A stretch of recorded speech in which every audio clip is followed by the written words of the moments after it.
আমি যে আচারটি করব সেটি হচ্ছে রসুনের আচার। তবে এর সাথে আমি মিক্স করব ধনিয়া পাতা, বাটা মরিচ, কাঁচা হলুদের গুঁড়া, তারপরে হলুদের গুঁড়া আছে, কাঁচা হলুদ, তারপরে লবণ, তারপরে জিরার গুঁড়া, পাঁচফোড়ন, আদা বাটা, তারপরে হচ্ছে তেঁতুলের কাঠ। তো সবগুলো এলিমেন্টস আমি দেখালাম। এর সাথে থাকবে সরিষার তেল, আর পরে দেবো হলো সিরকা। তো এখন আমি এটাকে দিয়ে যাব। আমি একটু পাঁচফোড়ন দিই,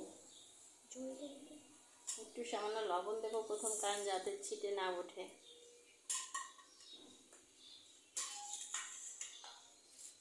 তারপরে আমি রসুনটা দেব। আচারে কিন্তু কোনো পানি থাকা চলবে না, সব কিছুই শুকনো শুকনো শুকনো শুকনো করে করতে হবে। এটা খেয়াল রাখতে হবে, আচারে পানি থাকলে নষ্ট হয়ে যাবে আচার, দীর্ঘদিন আচার থাকবে না তাহলে। তারপর আমি কিন্তু একে একে সবটাই দিয়ে দেবো।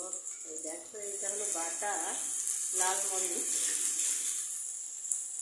তারপরে এখানে আমি এটা হলো কাঁচা হলুদ বাটা, কিন্তু এটার কালারটা একটু আসছে, কারণ হলো আমি ধনিয়া পাতার পাটায় বেটেছি। তারপর হচ্ছে আদা বাটা,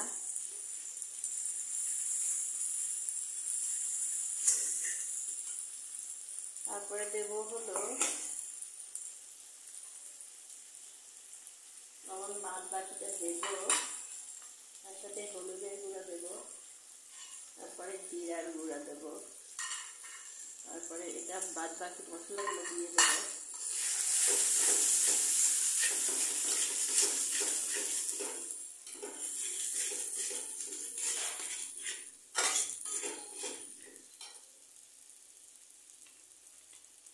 এভাবে কিন্তু রসুনের আচারটা বানাতে হয়।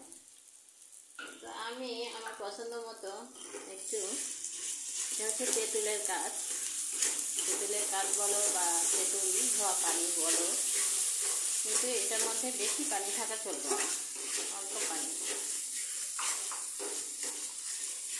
সব শেষে কিন্তু আমি ধনিয়া পাতাটা দেবো।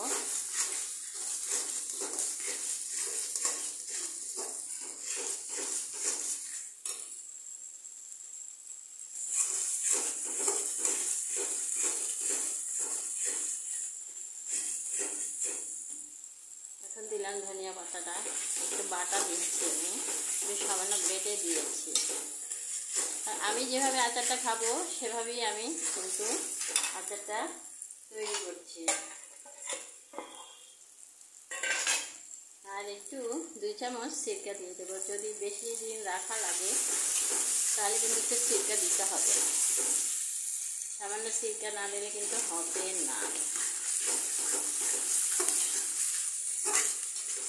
এই তো আমার হয়ে গেল রসুনের আচার। এভাবে কিন্তু আমি জাল দিয়ে এরকম একটা কাচের বয়মে রেখে দেব, এরকম একটা কাচের বয়মে, শুকনা কাচের বয়ম, এখানে কিন্তু কোনো পানি থাকা চলবে না। এভাবে আমি ভালোভাবে জাল দেব। এটা কিন্তু অনেকটা হয়ে যাচ্ছে। তো তেলটা যখন ছেড়ে আসবে আচার থেকে, তখন কিন্তু এটা হয়ে যাবে। অনেকে রসুনটা আস্ত দিয়ে থাকে, কিন্তু আমি এটা কেটে দিয়েছি।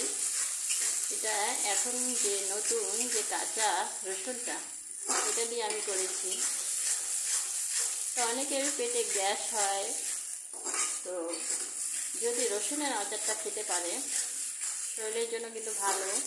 রসুনের আচার, রসুন, তারপরে হচ্ছে যে কাঁচা হলুদ, ধনিয়া পাতা, এগুলো কিন্তু মানব দেহের জন্য অনেক উপকারী একটা জিনিস, উপাদান। তো এটি খাওয়ার অভ্যাস করতে হবে, কিন্তু শুধু ওষুধ খেলেই কিন্তু রোগ সারে না। এরকম একটি মশলার আচার হাতে বানিয়ে কিন্তু আমরা নিয়ে সংরক্ষণ করে রাখতে পারি। এখন আমি বয়ামে বললেই হয়ে যাবে। এই হলো আমার রসুনের আচার।